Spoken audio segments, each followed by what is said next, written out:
শুনুন, আল্লাহ রাসূল বলছেন খায়রুন নিসা, সবচেয়ে ভালো মহিলা। রাসূল সাল্লাল্লাহু আলাইহি ওয়াসাল্লাম বলছেন জান্নাতি মহিলা কে? এক, স্বামীর সাথে কথা বললে হাসি মুখে বলে। দুই, স্বামী আদেশ করলে পালন করে। তিন, স্বামী যখন বাড়িতে থাকে না তখন নিজেকে হেফাজতে রাখে, মোবাইলে কারো সাথে কথা বলে না, মনে করে না যে স্বামী এখন বাড়িতে নেই, একটু কথা বলে নি, এখন স্বামী বাড়িতে নাই, একটু অন্যের বাড়ি থেকে ঘুরে আসি, একটু খালার বাড়ি চাচির বাড়ি থেকে ঘুরে আসি।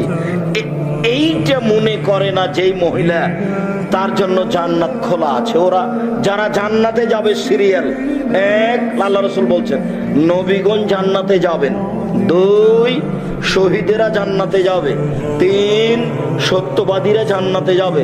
চার, ওইসব মহিলা জান্নাতে যাবে যারা স্বামীকে মেনে চলে।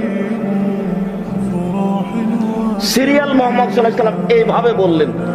আমি অনুবাদক, আমি এখানে বাড়তি কিছু আপনার জন্য বলিনি। আমি আপনাকে বলছি স্বামীকে মেনেই চলতে হবে, এটাই জান্নাত।